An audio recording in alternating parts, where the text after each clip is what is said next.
amigos en el trabajo? ¿Qué van a decir mis vecinos aquí en el barrio?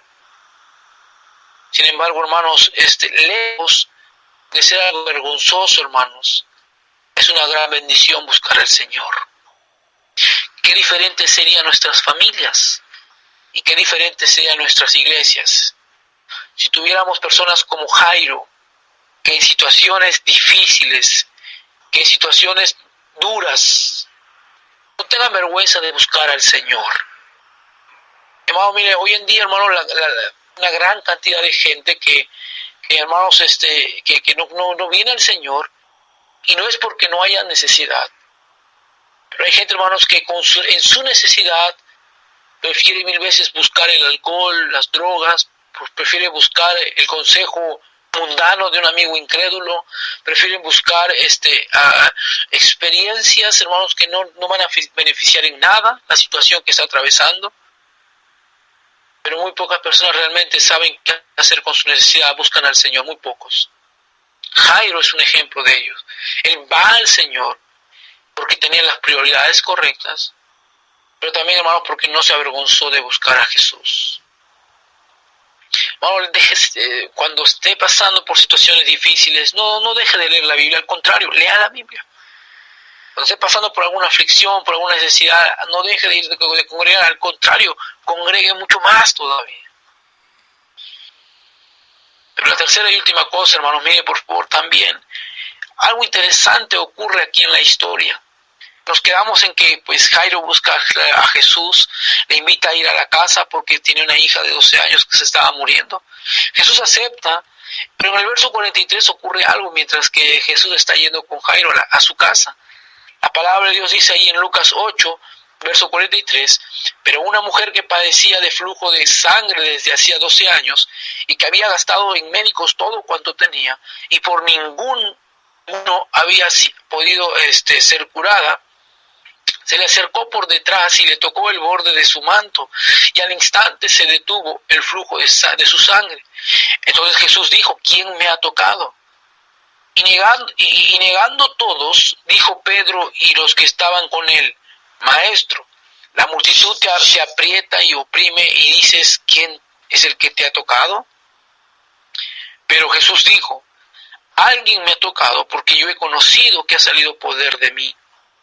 Entonces cuando la mujer vio que no había quedado oculta, vino temblando y postrándose a sus pies, le declaró delante de todo el pueblo por qué causa le había tocado y cómo al instante había sido sanada. Y él le dijo, hija, tu fe te ha salvado, ve en paz. Algo ocurre, hermanos, en la historia. Jairo está, hermanos, en una experiencia difícil, dura, va en busca de Jesús. Jesús acepta ir para ayudar en esta necesidad. Sin embargo, en el camino, hermano, en el trayecto a casa de Jairo, una mujer pues toca a Jesús y en aquellos tiempos, hermanos, era algo pues esta mujer sería considerada impura y no podía tocar, ¿verdad? Mucho menos a un maestro, a un rabí. Sin embargo, lo hace. Y hermanos, claramente en el verso 48 dice, hija, tu fe te ha salvado, ve en paz. Esta mujer, hermanos, de igual forma tenía una necesidad, una enfermedad que ya hacía 12 años, había gastado todo cuanto tenía con médicos y no le había encontrado ninguna ayuda, ¿verdad? No le había beneficiado en nada. Y hermanos, dice la Biblia que se acercó, toca a Jesús, es sanada, y Jesús detiene su marcha y pregunta, pues, ¿quién me ha tocado, verdad? Ahora, interesante, pero hay una conversación allí entre Jesús y esta mujer, pero en todo este momento, hermanos, quiero que usted y yo nos centremos un poquito en Jairo. Quiero que usted y yo nos podemos centrar en Jairo un poquito y ver cómo se encontraba él en ese momento. Recuerda usted, hermano, pues Jairo había ido urgentemente a Jesús porque su hija se encontraba gravemente, estaba en un proceso, hermanos, donde la salud estaba corriendo riesgo y si había algo que no debía perderse era el tiempo. Sin embargo, ahí Jesús se dedica tiempo en charlar con esta mujer, hablar con esta mujer, y es muy interesante, pero yo puedo puedo imaginarme ahí a Jairo, hermanos, ¿verdad? ¿Qué hubiese pasado yo hubiese pensado que en la mente de Jairo, ¿verdad? Esos minutos que probablemente le estaban perdiendo. En el verso 49, ¿verdad? Para ponerle más tensa la situación, el verso 49 dice, estaba aún hablando cuando vino uno de la casa del principal de la sinagoga de Jairo a decirle, tu hija ha muerto, no molestes más al maestro. ¿Puede usted imaginarse eso? Jairo no solamente tener que soportar, ¿verdad? El tiempo que Jesús está ocupando con esta mujer. Ahora yo no me imagino maldad en Jairo, pero puedo pensar quizás, ¿verdad? Jesús, ¿verdad? Yo imagino a Jairo, Jesús, mi hija está ahí en casa muriendo. Y tú, yo sé, Jesús, yo sé que esta mujer también está sufriendo, pero yo vine primero, ¿verdad? Me imagino, yo no sé. Puedo imaginarme a Jairo quizás diciendo, Señor, yo sé, Señor, que tú pudieras sanar a muchos, pero ¿te detienes ahora? Ahora mismo, Jesús, cuando la vida de mi hija está en riesgo, viene alguien viene un sirviente, ¿verdad?, de la casa de Jairo y le dice, mira, ya no molestes al maestro, tu hija ha muerto. Versículo 50, oyéndolo Jesús le respondió, dice, mira, no temas, cree solamente y serás salvo. Ahora, de la casa de Jairo viene alguien y le dice, mira, tu hija ha muerto, ya no molestes al maestro. Sin embargo, Jesús oye y le dice, no temas, cree solamente y serás salvo. En situaciones difíciles, desconcertantes, no solamente debemos de oír de lo que el mundo nos dice, pero también es importante oír qué Jesús tiene para decirnos. Y sabe que mi hermano, mi hermana, Jesús casi siempre tiene algo que decirnos en tiempos así.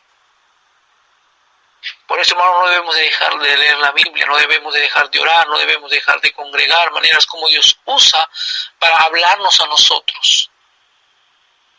Y sabe que, mi hermano, mire, cuando el mundo nos diga algo, es importante que usted y yo escuchemos también la voz de Dios. ¿Qué Dios tiene para decirnos? Jesús le dice, no temas, cree solamente y serás salva. Ahora, número uno, vimos, hermanos, número uno, Jairo tenía las prioridades correctas. Número dos, Jairo no se avergonzó de buscar a Jesús. Pero número tres, hermanos, Jairo dejó a Dios obrar en él primero. Porque es importante, hermanos, ver esto. De acuerdo a estos pasajes, el propósito de Cristo, hermanos, no solamente era sanar a la hija de Jairo, pero también, hermanos, era Jairo mismo. Era Jairo y su fe. El propósito de Cristo, hermanos, era elevar la fe de Jairo a un nivel mayor, aumentar la fe en la vida de Jairo. Quería que, hermanos, que llegara a entender que él no solo tenía poder para sanar a los enfermos, sino también para resucitar a los muertos. Porque vemos en el pasaje claramente, hermanos, que Jairo va por fe a Jesús a pedirle que sanara a su hija porque estaba gravemente. No había dudas en que Jairo tenía fe en que Jesús podía sanarla. La pregunta es si Jairo tenía la fe suficiente para poder creer que Jesús podía resucitar a su hija. ¿Puede usted ver ahí el pasaje? Jairo tenía fe de que Jesús podía sanarla, pero probablemente quizás no tenía esa fe suficiente para creer que podía resucitarla. Y es allí donde Jesús quería obrar. Es allí lo que Jesús también quería lograr en la vida de Jairo. Entonces no solamente quería sanar a su hija, pero también quería obrar en el corazón de Jairo. Y hermanos, es de igual forma, tú y yo enfrentamos situaciones difíciles, ¿verdad? Muchas veces venimos a Jesús porque la familia no anda bien. Muchas veces probablemente hemos venido a Jesús, hemos llegado a Cristo porque el esposo es incrédulo y está destruyendo el hogar. Probablemente, hermano, usted ha llegado a la iglesia porque su esposa o los hijos están trayendo aflicción a su corazón, están quebrantando su corazón. Y estamos seguros que Dios quiere obrar allí también. Pero no olvide principalmente que Dios también quiere obrar en usted. ¿Cuánta gente llega a la iglesia y dice, pues, yo solo vengo para que a ver si mi esposa cambia, ¿verdad? Pues llego a la iglesia solamente, yo estoy aquí para ver si mi esposo cambia. Pensando de que ellos son los que tienen que cambiar. Sin embargo, Cristo dice, pues tú también tienes que cambiar.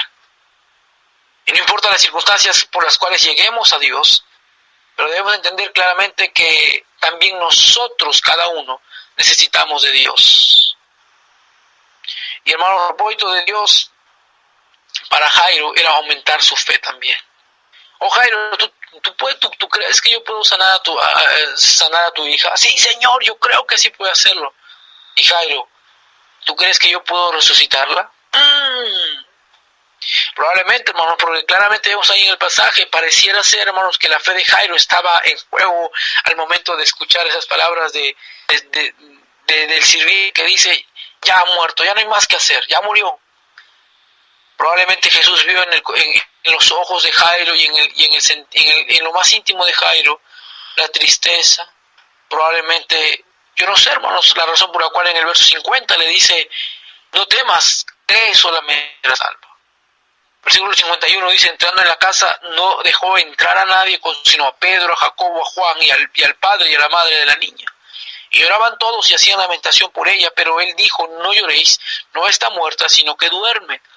Y se le burlaban de él, sabiendo que estaba muerta, mas él, tomando la mano, clamó diciendo, muchacha, levántate. Entonces su espíritu volvió e inmediatamente se levantó, y él mandó que se le diese de comer. Cristo tenía un propósito en la fe de Jairo. Jesús tiene un propósito en la vida de Jairo que iba a transformarle, hermanos. La hija de Jairo, hermanos, muere, pero no es algo que podía limitar a Jesús. Por eso le dice a Jairo, ten fe, no temas, cree solamente y serás salva. Hermanos, muchas veces, yo hermanos, me puedo imaginar ahí a Jairo, y al ver cómo Cristo hace un milagro delante de él, y cómo su fe es fortalecida, cómo su fe es afirmada. El Señor de igual forma nos recuerda a nosotros el día de hoy, hermanos, que para Dios no hay nada imposible. Muchas veces Dios permite circunstancias en nuestras vidas alrededor nuestro para aumentar nuestra fe. Y hermanos, el Señor hace una obra en la vida de Jairo y en la vida de su hija. Y de igual forma para nosotros, hermanos, recordemos que en cualquier circunstancia que estemos enfrentando, no importa cualquiera que sea, Dios está obrando en nosotros para hacer algo a través de nosotros. Entonces, hermanos, hemos visto claramente en esta mañana cómo enfrentar una situación difícil, cómo enfrentar cuando viene algo que realmente toca nuestras vidas y nos lleva a una situación de urgencia. Número uno, es importante recordar tener las prioridades correctas, bien definidas. ¿Qué es primero? No importa si está pasando por problemas económicos ahorita mismo, recuerde que es primero, Dios es primero. Su comunión con Dios es importante en cualquier circunstancia que usted esté enfrentando. Es un ejemplo claramente Jairo. Número dos, no tenga vergüenza, no tenga pena de buscar al Señor. Busque a Dios. No permita que esa circunstancia, que esa adversidad, que esa dificultad le estorbe de su comunión con Dios, le aparte de su comunión con Dios. Al contrario, que eso sea un medio para buscar al Señor, para aferrarse al Señor. Y número tres, recuerden que en cualquier circunstancia, por más adversa que sea, Dios quiere obrar en nosotros. Lo hizo en la vida de Jairo y también, por supuesto, lo va a hacer en nosotros. Claramente, hermanos, tenemos una gran enseñanza en la vida de Jairo, que son de estímulo a nosotros para ser mejores cristianos, para poder hacerle frente a una situación difícil. Que el Señor nos ayude, hermanos, a tomar la vida de Jairo como un ejemplo para nosotros. Vamos a orar, hermanos, en esta mañana. Padre, te damos las gracias por tu palabra y gracias, Señor, por la bendición de poder ser hijos tuyos, y gracias, Señor, porque a través de Cristo siempre tenemos respuestas a nuestros problemas, siempre tenemos el consuelo, siempre tenemos la compañía que necesitamos, Señor, para enfrentar cualquier situación difícil. Ayúdanos, Señor, a poder tener las prioridades correctas. Ayúdanos, Señor, a poder, Señor, nosotros buscar al Señor y no permitir que las circunstancias nos aparten del Señor. Y ayúdanos, Señor, también a poder dejar que Jesús obre nuestras vidas y transforme nuestras vidas. Querido hermano, amigo que estás escuchando la radio ahora mismo, Déjame hacerte una pregunta. Mientras que estamos